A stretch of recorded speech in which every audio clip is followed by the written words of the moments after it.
petit rayon, aujourd'hui nous sommes samedi et l'on se retrouve pour les chroniques de Saturne, ta guidance qui t'indique quels sont les points sur lesquels tu dois travailler pour t'améliorer et par ricochet améliorer ton existence, ton bien-être. Cette semaine, j'ai effectué mon tirage avec l'oracle des familiers des sorcières de Barbara Michael John Free et Flavia Kate Peters, illustré par Kate Osborne. La première carte que j'ai tirée est celle de la guêpe. Elle symbolise la vengeance. Alors mon petit rayon, on me dit que si tu veux te sentir mieux, tu dois te détacher de cet esprit de vengeance. Tu as certainement tes raisons qui sont légitimes et tu as certainement très envie de réclamer justice, voire de te la procurer toi-même. Mais on te stipule qu'il faut que tu arrives à passer au-dessus de ça si tu veux aller mieux. Et comment tu peux passer au-dessus de cet esprit de vengeance? C'est tout simplement en te pardonnant ton erreur de jugement qui t'a induit à laisser rentrer dans ta vie et à accorder plus de crédit qu'il n'en méritait à quelqu'un qui t'a porté préjudice, qui t'a fait du tort. Pardonne-toi cette erreur de jugement.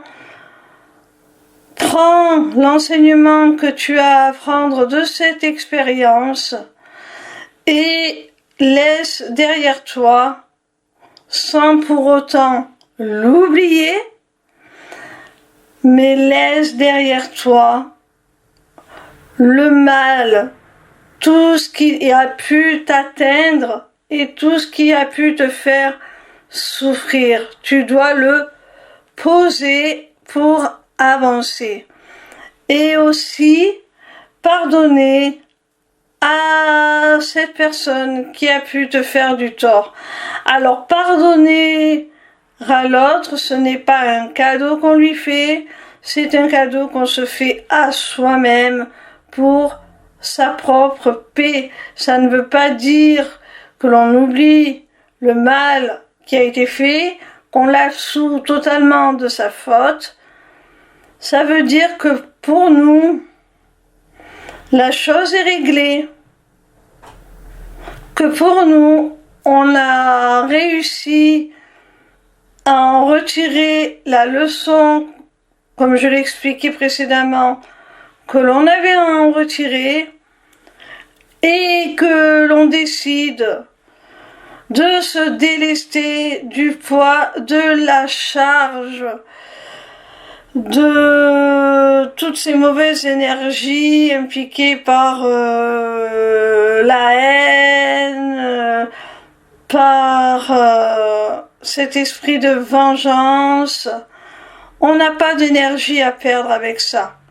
Ça ne veut pas pour autant dire que l'autre ne doit pas payer pour ce qu'il a fait, mais on laisse ça à la justice divine.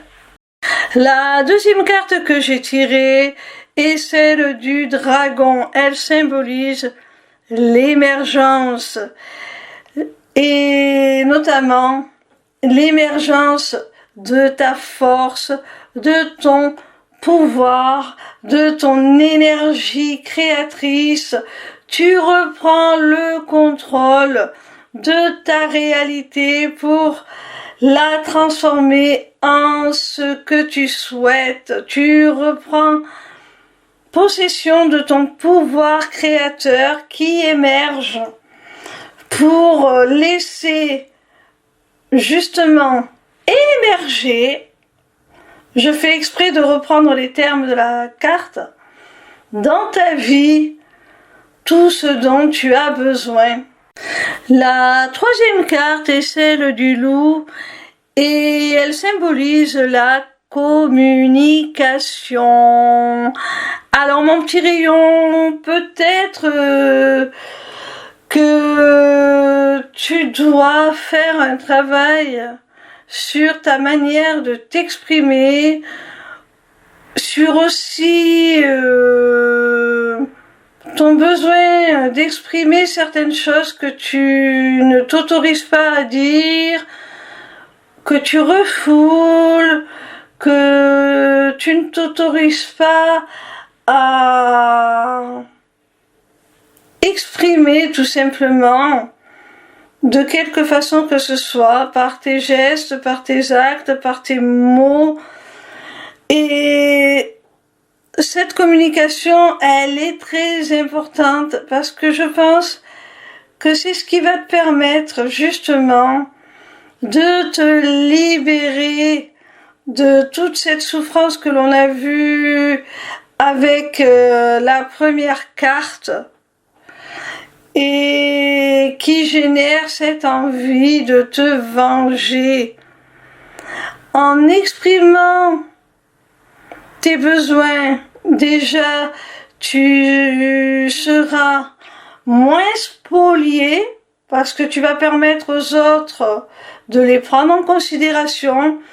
Et si tu fais face à des personnes de mauvaise foi qui, dans les relations que tu entretiens avec elles, ne veulent pas prendre en compte ces besoins alors que tu les as exprimés, tu seras légitime à te détacher de ces personnes-là, sans aucune culpabilité. Alors exprime-toi, parce que ce sera pour ton bien, pour ton mieux, pour te permettre de conserver les bonnes relations et de faire le tri avec celles qui te sont néfastes. La quatrième carte est celle du papillon. Elle te parle de fragilité. Alors mon petit rayon, j'ai l'impression que la carte précédente qui te parlait de problèmes de communication, en fait, exprimait la nécessité de t'autoriser à te montrer un peu plus vulnérable, de ne pas avoir peur de montrer ta fragilité, ta vulnérabilité. Parce que c'est comme ça aussi que tu vas permettre aux personnes bienveillantes de rectifier leur comportement afin de ne point te blesser et de sortir de ta vie les personnes qui sont de mauvaise foi et qui te blessent sciemment, te font du tort sciemment. Tu vas pouvoir te protéger grâce à cette nouvelle façon que tu adopteras de communiquer en te permettant d'exprimer toute ta vulnérabilité, toute ta fragilité, qui n'est pas une faiblesse.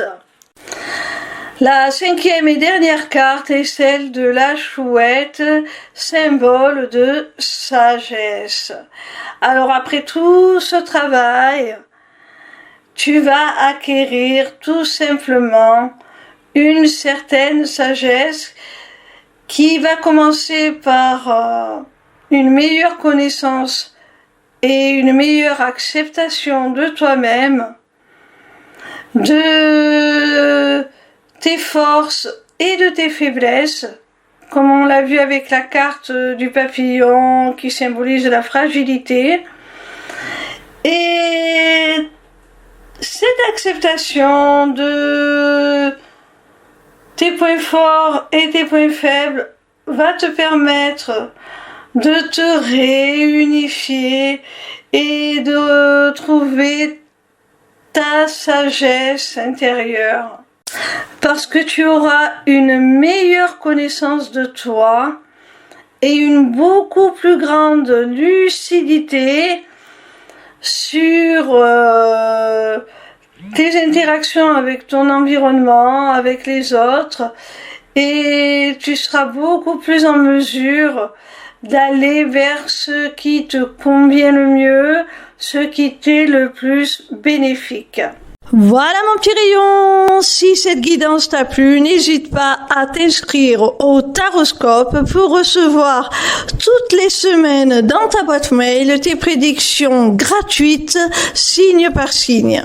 N'hésite pas non plus à prendre rendez-vous avec moi pour un entretien découverte de mon accompagnement qui associera mes connaissances en psychologie, dont je suis diplômée, à des notions de développement personnel, de spiritualité et qui t'offrira aussi une initiation aux arts divinatoires afin de reprendre les rênes de ton existence pour devenir ton propre guide et la conduire là où tu en as le plus envie. Via mon agenda, tu peux aussi prendre rendez-vous pour une consultation privée de cartomancie ou encore pour la personnalisation de ton amulette. Amulette disponible sur ma boutique Etsy, tout comme mes runes divinatoires. Les inscriptions au Taroscope, l'agenda et la boutique sont accessibles via ma page lesmissivescélestes.fr. N'hésitez pas non plus à vous abonner à ma chaîne YouTube. En attendant, je vous retrouve avec plaisir chaque soir à partir de 20h sur TikTok pour répondre gratuitement à vos questions en live. Bisous mes petits rayons.